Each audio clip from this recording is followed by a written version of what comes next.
Bom dia com Jesus. Está quase chegando a hora das águiazinhas baterem asas e deixar o ninho macio, né?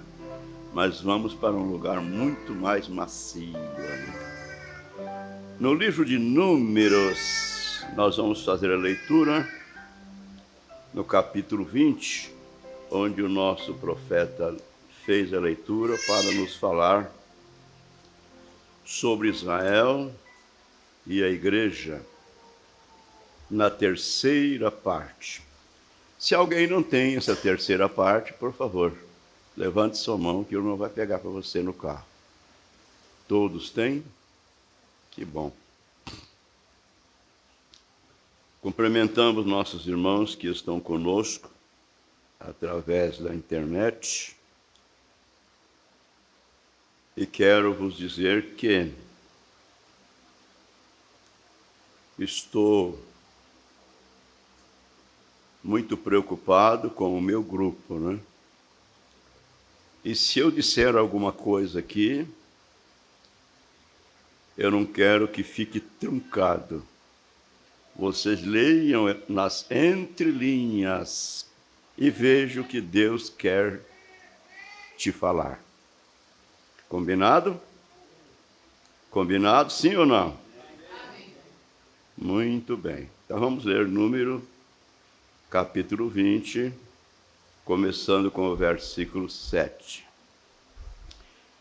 E o Senhor falou a Moisés, dizendo: toma a vara e ajunta a congregação, tu e Arão, teu irmão, e falai a rocha perante os seus olhos, e dará sua água, assim lhes tirarás água da rocha, e darás a beber à congregação e aos seus animais. Então Moisés tomou a vara de diante do Senhor, como lhe tinha ordenado.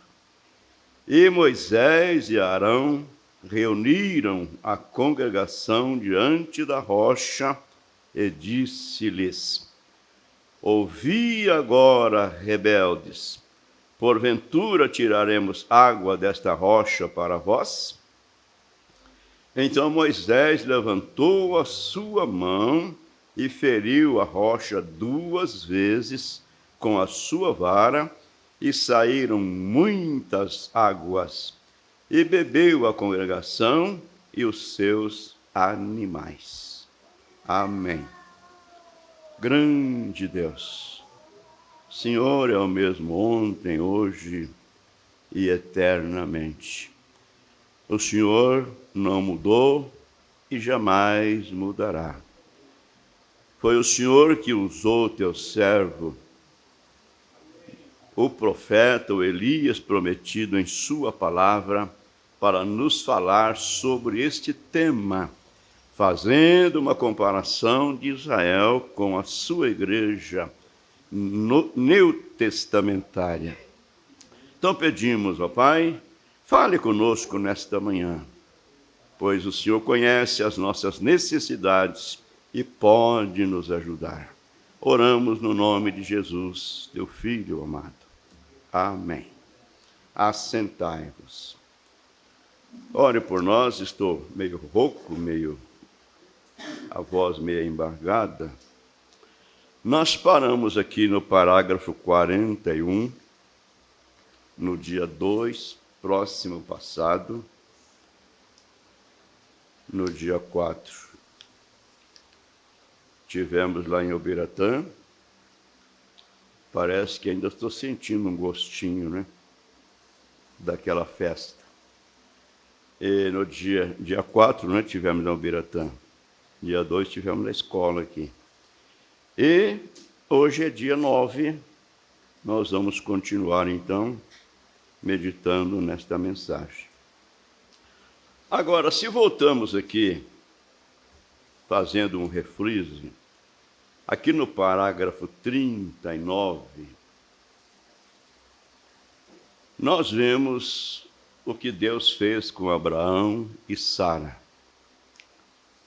Estando eles já avançados na idade, Abraão com 100 anos, Sara com 90 anos, porém, Deus os tornou jovens outra vez. Para quê? Para cumprir a sua palavra. Muito bem. E o profeta continua dizendo que no princípio, veja bem, isso foi meio difícil de ver, entender, mas depois que você olha nas Escrituras, olha com bastante atenção e descobre o que aconteceu, você vê que é a verdade. Então não podemos tomar esse assunto ligeiramente. Isso passa por alto, se torna uma coisa costumeira.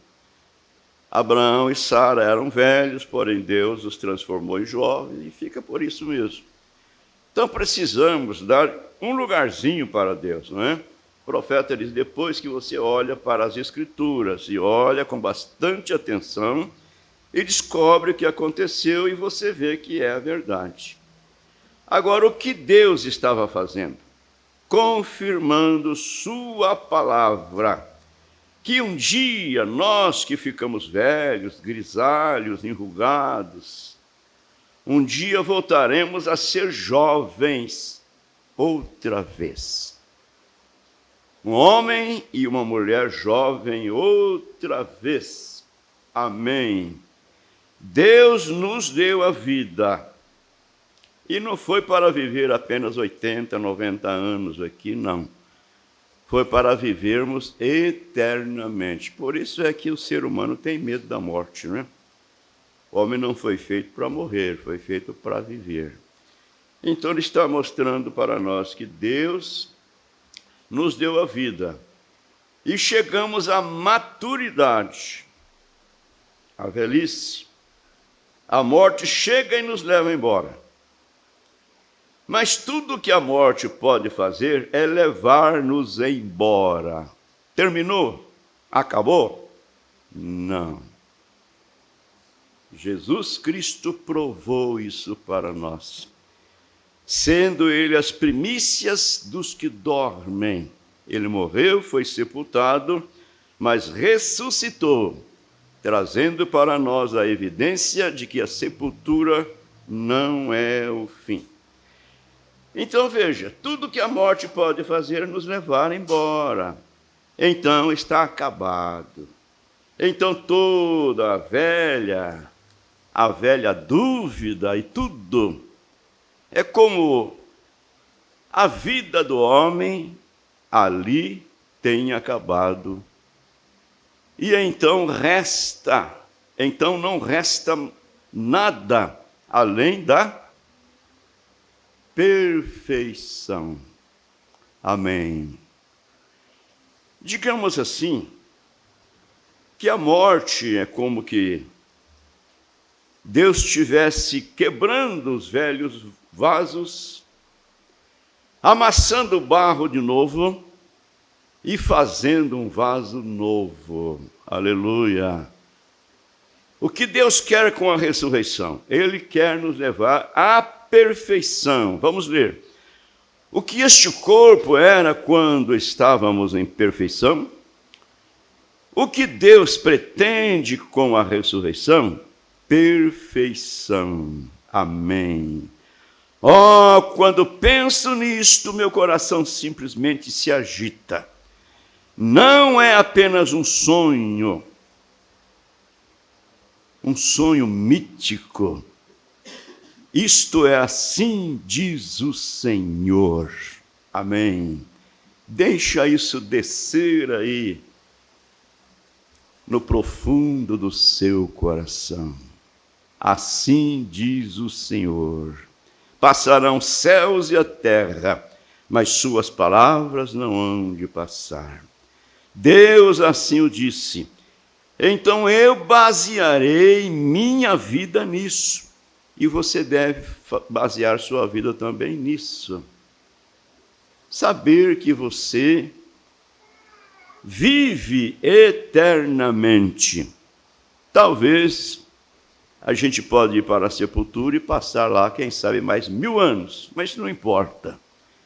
Porque aqueles que morreram na primeira era, aqueles que dormiram no Senhor, eles serão ressuscitados e farão parte da noiva, tal como nós que ficarmos vivos para o dia da vinda do Senhor.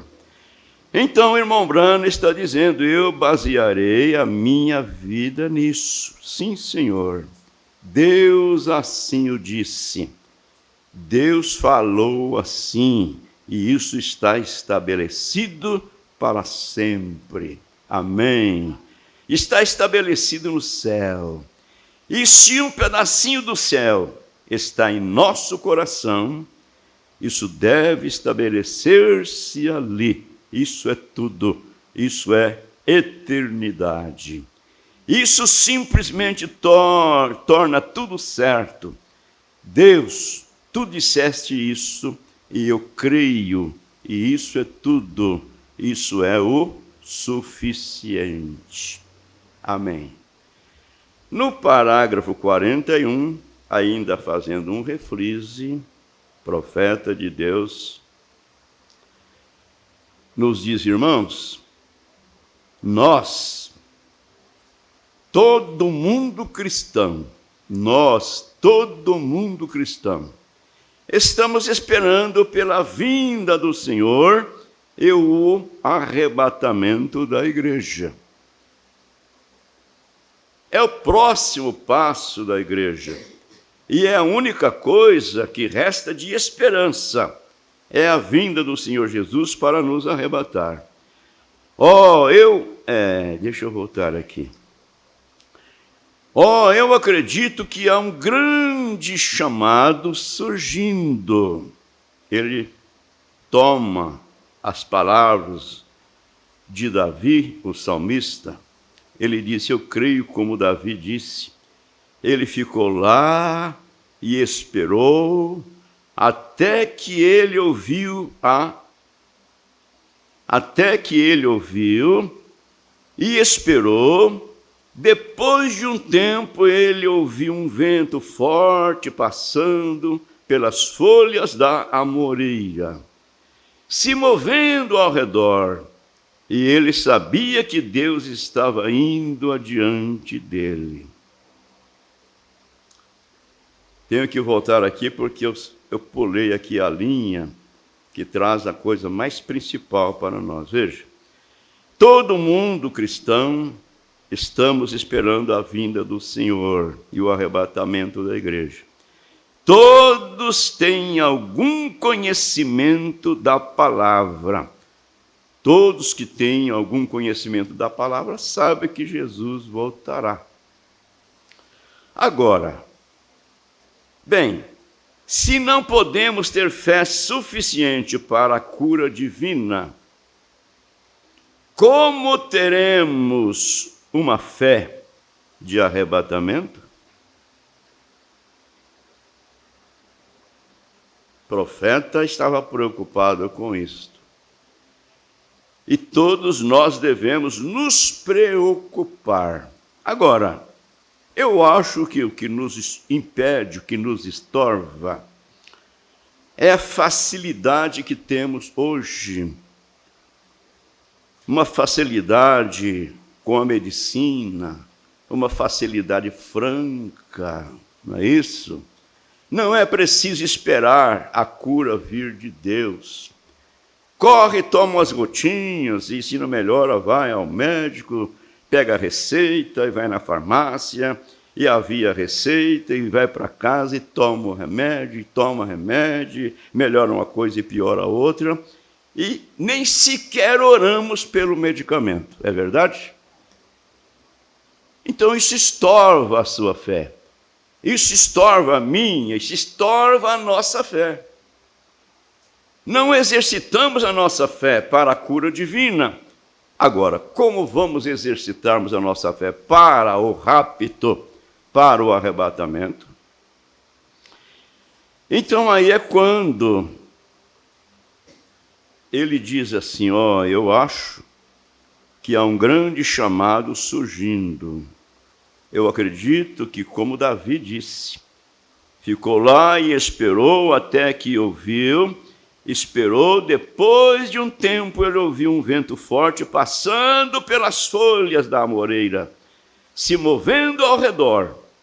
Então ele sabia que Deus estava indo diante dele. Irmão, disse o profeta, estou ouvindo o barulho das folhas, o barulho nos arbustos de amoreira. Deus está indo através da batalha. Então vamos nos levantar e vestir a armadura completa de Deus, puxar a espada e seguir adiante. Amém. A batalha pertence a nós. Deus já fez a sua parte. Agora nós precisamos fazer a nossa parte. A Bíblia diz, revesti-vos de toda a armadura de Deus, para que possais resistir no dia mau. E fazendo tudo, ficar firme. Amém. Então, amados, qual é este barulho nos arbustos da amoreira que o profeta estava ouvindo? Ele disse, Deus está indo adiante da batalha. Então vamos levantar e vestir a armadura completa de Deus, puxar a espada e seguir adiante. A batalha pertence a nós. Quando vemos a mão de Deus avançando por meio de sinais e maravilhas, vamos começar a agir.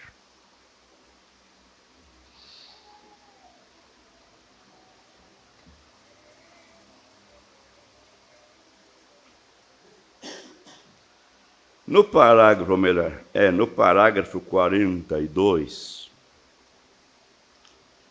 irmão Brana faz para nós aqui uma declaração, porque, digamos assim, quem era Moisés? Que grande homem ele era! Era um profeta libertador. E Moisés tinha tido um encontro com Deus. Até então ele estava como um fugitivo, escondido, entrincheirado. Suas culpas pesavam na sua consciência. Mas agora ele encontrou-se com Deus. Irmão Brana diz que Moisés queria ver sinais, queria ver maravilhas, e Deus mostrou para ele. Mas mesmo assim, veja bem, mais adiante descobrimos que Moisés ficou todo ocupado com o seu trabalho clerical. Ele havia recebido aquela incumbência de Deus para ir libertar o seu povo. Deus o capacitou. Amém. Fez com que aquela vara virasse uma cobra e depois tornasse uma vara de novo. Fez com que a sua mão ficasse leprosa e depois ficou sadia de novo. E com aquilo Moisés ficou empolgado. Eu imagino que nós empolgamos demais com a mensagem. Quando olhamos para o mundo religioso e vemos onde eles estão, e o nível que Deus tem nos colocado, nós ficamos empolgados. Mas veja o que foi que aconteceu. O profeta mostra para nós dizendo, ele esqueceu de algo. Agora veja que algo Moisés esqueceu. A coisa fundamental, a coisa principal. Ele esqueceu de fazer aquilo. E nós somos também seres humanos. E nós não estamos livres, estamos sujeitos, estamos pendentes às mesmas falhas. Então precisamos estar agindo de uma maneira prudentemente. Gedeão tinha 22 ou 32 homens, soldados. 32 mil soldados a seu favor para lutar com ele. Mas Deus veio e disse: Gedeão, você tem gente demais. Dá um grito aí, manda os covardes voltar para trás. Voltaram 22 mil, ficou apenas 10 mil. Quem sabe Gedeão pensou: meu Deus, tinha tanta gente a meu favor para me guerrear, e agora ficou só esse pouquinho, esse punhadinho de gente. Mas Deus falou com ele: ainda há um teste. Ainda há um teste a ser feito. Leve esse povo lá na água, lá no rio, e põe esse povo para beber. E aqueles que chegar lá e joelhar lá, se agachar lá e beber a água de uma maneira relaxada, você põe à parte. Porém, aqueles que chegar lá e beber a água lambendo como cães, como cachorro, você põe à parte. Eu imagino que Gedeão fez isso de uma maneira cuidadosa. E sabe quantos que sobrou para ele? Apenas 300. Agora, por que aqueles chegaram lá na água e beberam a água vigiando, olhando o inimigo? E aqueles que beberam de uma maneira relaxada não estavam nem aí. Essa é a condição da igreja. A igreja está de uma maneira relaxada, despreocupada.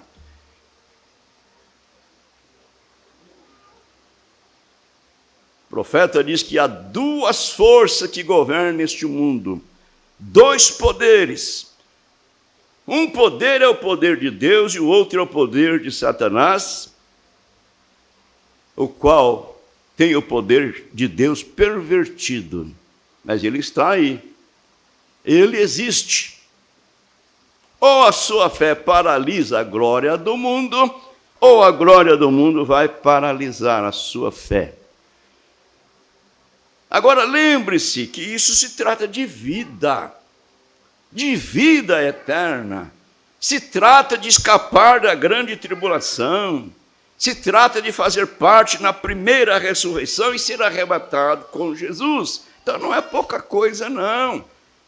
Devemos orar e vigiar e renunciar tudo que Jesus falou. Quem quiser vir após mim, negue-se a si mesmo. Tome a sua cruz e siga-me. Porque aquele que procurar salvar a sua vida, perdê-la. Mas aquele que perder a sua vida, renunciar a sua vida, renunciar este mundo, por amor de mim e da minha palavra, por amor da mensagem, esse a salvará. Amém. Vamos agir assim. Então, ele esqueceu de algo, a coisa mais fundamental que ele deveria ter feito.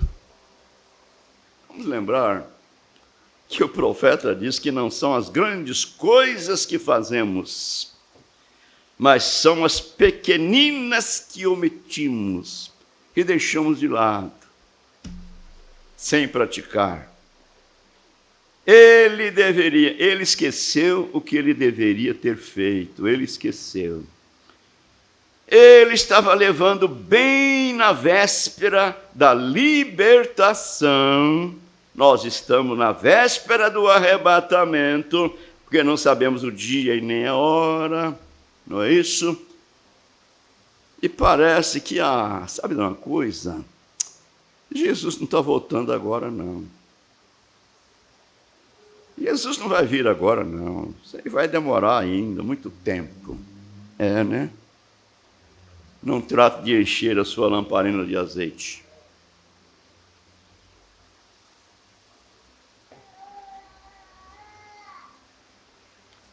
Que Deus ajude-nos, que Ele tenha misericórdia de nós, que sua soberana graça esteja sobre nós, porque é somente pela graça.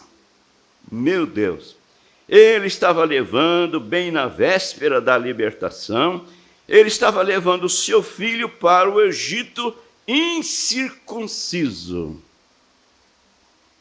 Esqueceu, se empolgou de ir libertar o povo, chegando lá, vou fazer assim, assim, assim, na presença de Faraó, e esqueceu de circuncidar o seu filho, que, segundo o que a gente lê aqui, era uma coisa que não podia ser esquecida.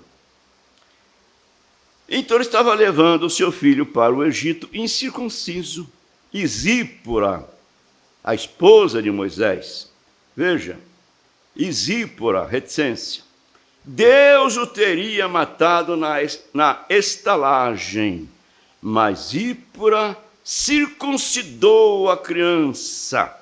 Essa circuncisão é o selo da aliança, vem? Antes que pudesse haver libertação, veja, antes que possa haver libertação, cada pessoa deve estar na aliança, porque Deus tem uma aliança hoje. Amém. Assim, Zípora circuncida a criança, a aliança, e afasta, acalma a ira de Deus. E amigos, hoje, todos nós estamos tendo grandes reavivamentos, ou tentando ter, mas estamos esquecendo do selo da aliança de Deus. Que selo da aliança de Deus é este? O Espírito Santo, a pedra rejeitada, a própria. Irmão Branham faz uma comparação do Espírito Santo com a argamassa, que mistura e mantém os blocos unidos. Amém. Como faremos sem isso? Ele pergunta. Aonde nós vamos parar? Onde vamos chegar sem isso? Sem o Espírito Santo, sem essa argamassa que mistura a massa e mantém unidos? Deus disse, e acontecerá que poreis as minhas leis sobre as tábuas de vossos corações. Não é mais escrito em tábuas de pedra, não é mais escrito apenas no papel, mas isso deve estar escrito nas tábuas do coração de cada filho, de cada filha de Deus. E você não precisa ter tudo de cor, porque na hora precisa, quando vier o Espírito de verdade, ele vos guiará em toda a verdade. Ele vos fará lembrar de tudo que você precisa. Amém. Então o profeta continua dizendo, porque é mandamento sobre mandamento, é regra sobre regra, é um pouco aqui, um pouco ali, retende o que é bem. Por lábios estranhos e por outra língua falará a este povo. E este é o descanso. Ele cita Isaías 28. Tudo isso não quiseram ouvir. Viraram-se, maneando a cabeça. O homem lutando em seu caminho para a destruição.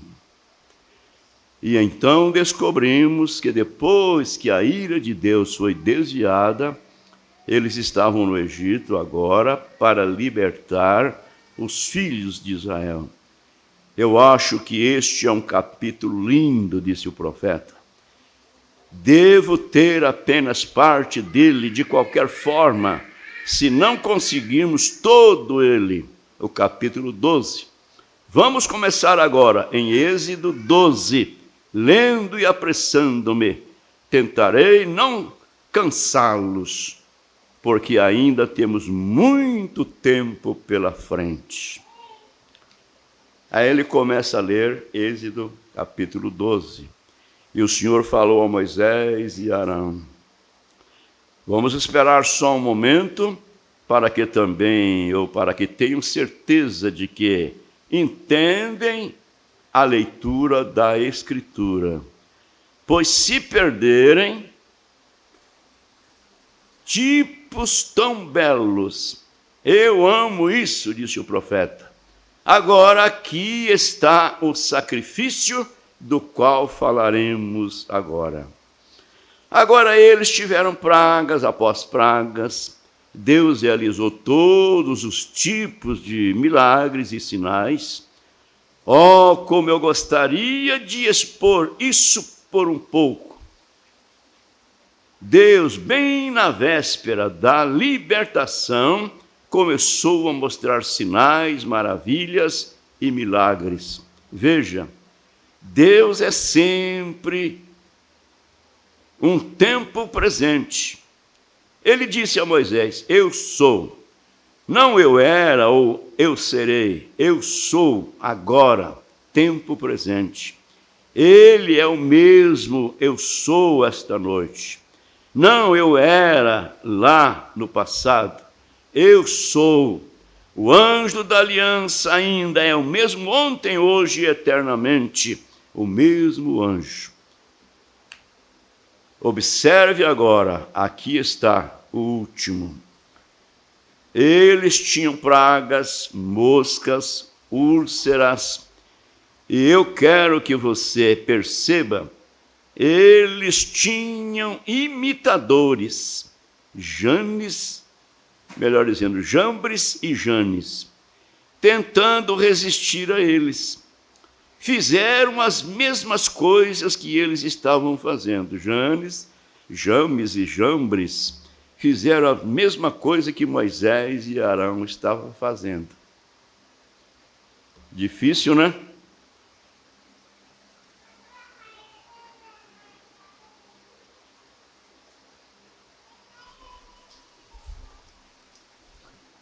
Se a pessoa não tem segurança, não tem uma convicção, dá para virar os calcanhares e sair correndo. Eles estavam tentando resistir a eles, Moisés e Arão. Fizeram as mesmas coisas que eles estavam fazendo. Até que aquilo foi longe demais. Em outras palavras, eles estavam pregando o Evangelho. Eles estavam tentando imitar Moisés e Arão. Mas eu quero que você perceba outra coisa. Se você vai ter, ou se você vai ler agora, onde paramos ontem à noite, do capítulo 6 ao 12, esses mágicos, eles podiam produzir as coisas, mas não podiam desfazê-las. Podiam chamar as pragas, porém não podia tirá-las. Que coisa, não é? O diabo é terrível.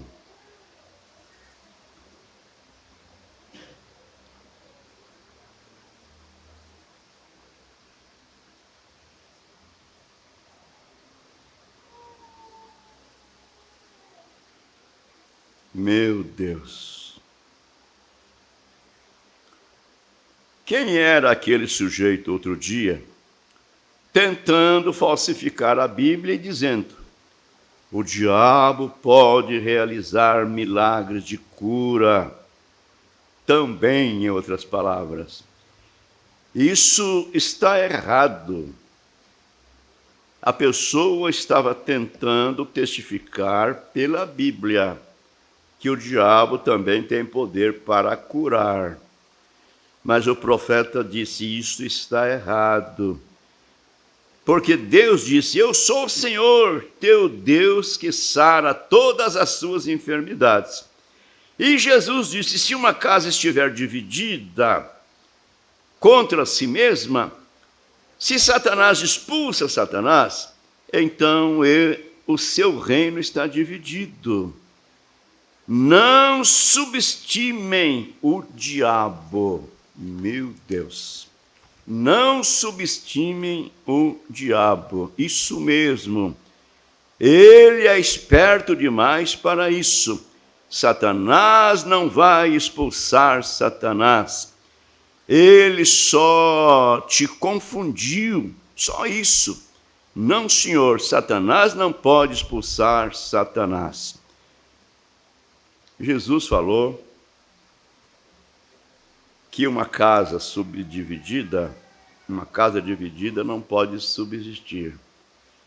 Então, se Satanás expulsa Satanás, o seu reino está dividido e um reino dividido não pode subsistir. Então, o diabo simplesmente engana as pessoas. Isso é um assunto muito profundo. Porém, se você dá atenção a Deus, você vai descobrir a realidade. Como que pessoas aproximam-se de um ídolo e recebem bênção? Somente um profeta para explicar isso para nós. Pessoas fazem romaria e vão adorar um ídolo e voltam de lá testificando que receberam curas, receberam maravilhas. E elas não estão mentindo, não, é a realidade. Agora, se o diabo não cura, então quem os curou? Aí o William Marion Branham, nosso Elias, vem e mostra para nós que Jesus falou que tudo é possível àquele que crer. Tudo é possível àquele que crer. E a pessoa se aproxima daquele ídolo pela fé, pensando que está se aproximando de Deus.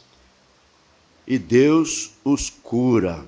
Não é o ídolo que curou, não é o diabo que curou, é a sua fé. Por isso ele diz assim, que a fé para a cura não está no orador, está na pessoa que vem receber a oração. Todas as coisas são possíveis àqueles que creem. Agora observe, não subestime Jesus Cristo também, porque Ele é o poder sobre todos os poderes. Amém. Não tenha medo de Satanás. Enquanto você estiver nele, isso é, em Cristo. Mas se você não estiver nele, é melhor tremer, porque ele existe, e ele é seu inimigo, e ele é terrível. Mas se você estiver em Cristo, nem mesmo a própria morte pode lhe fazer mal. Você está livre de todo medo. Quando penso nisso, quero gritar, aleluia, amém, nos diz o nosso profeta, o nosso pregador eloquente, inspirado por Deus. Agora estamos chegando à última praga, à última coisa. Deus disse, estou cansado disto agora. Meu Deus. Moisés levantava a sua vara, chamava uma praga, e aquela praga estava ali para perturbar Faraó e os egípcios. E logo o Faraó, então, hipócrita, clamava por Moisés, dizendo, tira isso de mim, afasta essa praga aí, eu vou deixar vocês saírem. Moisés tirava aquela praga, Deus endurecia o coração de Faraó, ele não deixava o povo sair. Era preciso Moisés trazer outra praga. Eu imagino, né? Uma praga era pior que a outra. Eu imagino a praga das rãs, né? Rãs por todos os lados. Rã por todos os cômodos da casa de Faraó. Rãs por cima da cama, rãs por cima da mesa do almoço de Faraó, pulando dentro do prato dele. Que coisa terrível. Tira isso daqui, Moisés. Tira que eu deixo o povo embora. Moisés tirava, ele tinha o coração endurecido pelo próprio Deus, não deixava o povo ir. Então, irmão Branham está dizendo para nós que Deus disse: estou cansado disto. Estou cansado disto agora. Vou enviar a última praga. Agora eu quero que você perceba. A última praga foi a morte. A morte dos primogênitos. Desde o primogênito do rei até os primogênitos dos animais. Mas os israelitas que criam no profeta Moisés e sabiam que ele tinha a palavra de Deus, a mensagem de Deus, então eles tomaram a mensagem de Moisés e fizeram tudo de acordo como Moisés os ordenou. Guardaram o cordeiro até o 14º dia, e no tempo da tarde houve o ajuntamento da congregação, e mataram o cordeiro, aplicaram sangue nos umbrais da porta, e comeram a carne assada no fogo com ervas amargosas, não é isso?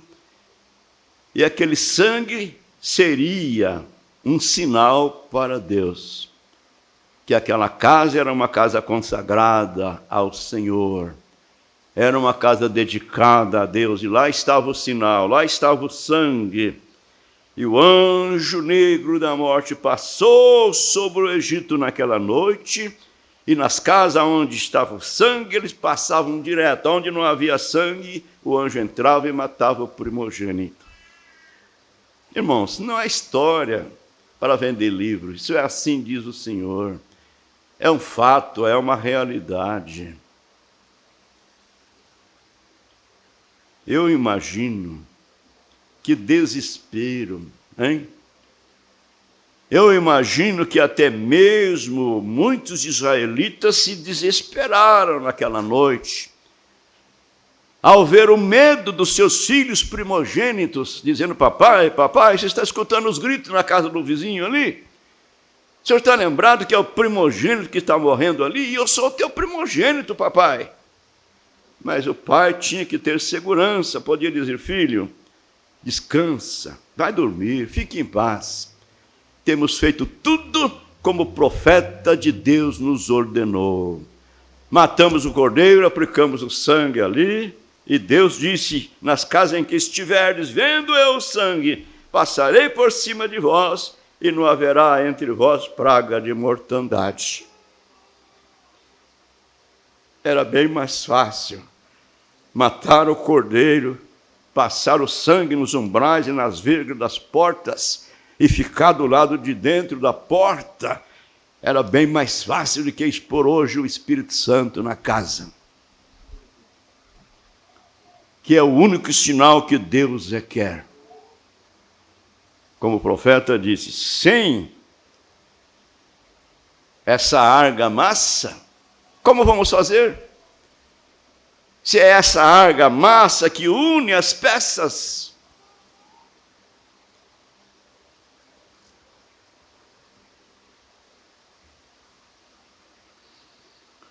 Oh, Jesus. Agora eu quero que você perceba, a última praga foi a morte. Agora tivemos terremotos, tivemos guerras e rumores de guerras, tivemos maremotos, como Jesus disse que aconteceria. O mar rugindo, o coração dos homens falhando, mais problemas cardíacos, doença número 1, medo, perplexidade do tempo, angústia entre as nações, carruagem sem cavalo nas rodovias, tudo se cumprindo, mas a última praga é a morte, não fisicamente falando, mas espiritualmente falando, morte espiritual. Irmão Brana disse: eu não sei o que tem que fazer para despertar esta nação. O povo está tão acomodados com o mundo, com as coisas científicas e etc. Parece que nem existe Deus para eles. Mas nós ouvimos, agora de manhã, Deus chamando o homem para olhar. E o homem quer olhar naquilo que Deus quer mostrar, porém de sua própria maneira. Que Deus ajude a você, meu irmão, você, minha irmã. Que Deus nos ajude. Morte espiritualmente na igreja. Você percebe que ela estava entre os filhos, morte espiritual. A igreja tem mais membros do que nunca, prosperando melhor do que nunca. E ainda assim, a mais fraca espiritualmente que já houve. Isso é verdade. Somente uma aglomeração de pessoas, somente números,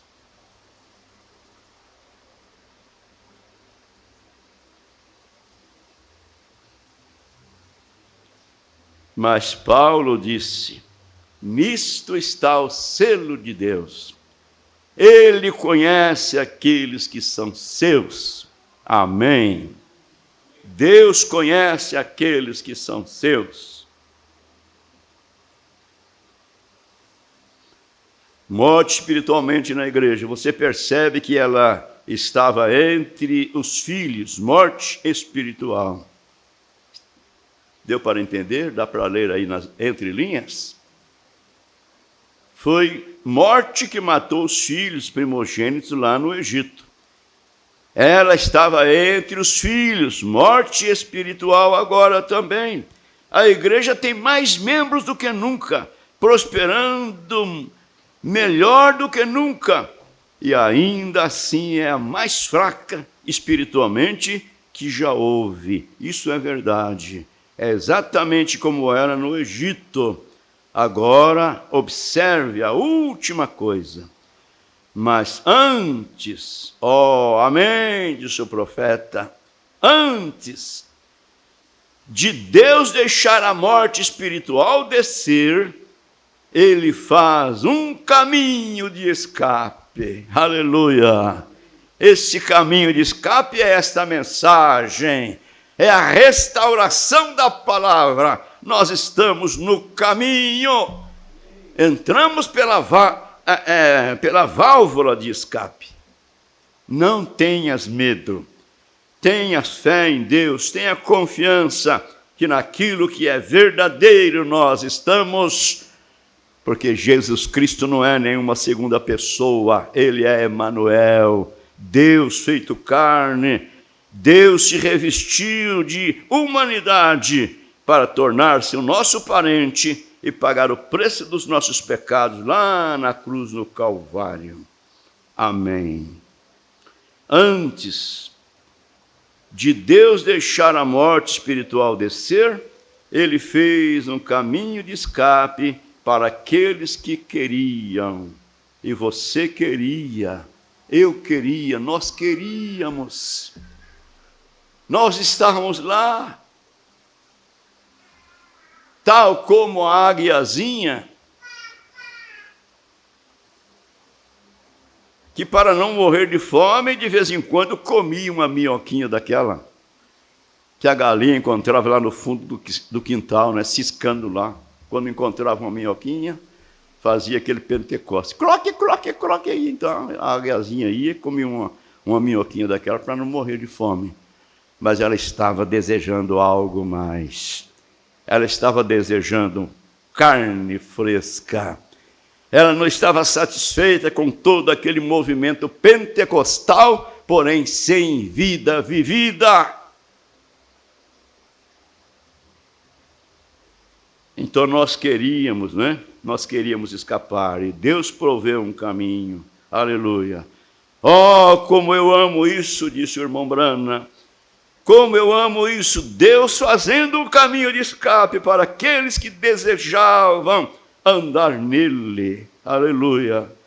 Agora, aqueles que não desejaram, tudo bem. Eles receberam a morte.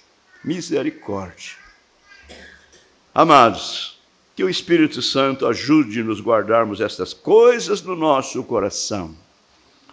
Aleluia. Que possamos estar sedentos, desejosos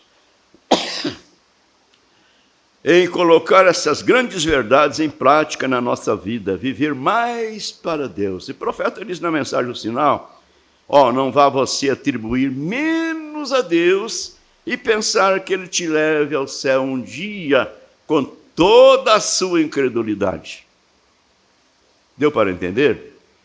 Não vá você atribuir menos a Deus e pensar que um dia Ele vai te levar ao céu com toda a sua incredulidade. O que é incredulidade? Pecado. Então vamos dar o melhor para Ele. Vamos dar o melhor do nosso tempo para Ele. Aleluia. Sem Ele nada podemos fazer. Às vezes temos uma tarefa, não é?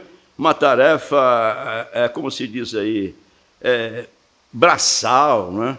Humana, que temos que realizar. Então regaçamos as mangas da camisa e partimos para cima. O sol está quente, mas esse mato tem que ser capinado, não é? E enxada para cima. Mas vamos lembrar de uma coisa, sem Ele nada podemos fazer. Seria melhor dobrar o joelho ali, naquela sombra, não é? Senhor, me ajuda a fazer essa tarefa. Aleluia. Mas não, nós vamos fazer a nossa parte primeiro. Partimos para cima e vamos e derramamos suor, e depois vem a canseira, e você fica indisposto até para orar. Vai, então. Quando Jesus voltar, aí você pega todos os seus bens materiais e leva. Grande Deus, ajuda-nos, Senhor. Ajuda-nos a sermos cristãos genuínos, verdadeiros, cristãos de Cristo, porque ser cristão é ser como Cristo. Na verdade, o Senhor Jesus Cristo, quando esteve aqui na terra, Ele não era um homem frouxo, Ele não era um homem que concordava com as coisas erradas. Na hora de agir, Ele agia, porém na hora de dar a bênção, Ele abençoava. O Senhor é o mesmo Jesus, hoje que foi ontem. O Senhor não está aqui na terra fisicamente, caminhando com seus próprios pés, mas o Senhor está caminhando aqui na terra através da sua igreja. Então ajude-nos, ó Pai, a fazer tudo aquilo que é agradável ao Senhor. Eu oro pelos nossos irmãos pela internet, onde quer que estejam nos ouvindo, aqueles que ainda ouvirão, que essas coisas possam nos colocar em desespero e nos prepararmos para o nosso encontro com o Senhor Jesus no dia da sua vinda. Oramos agradecidos no nome de Jesus, teu Filho amado. Amém, Senhor. Amém.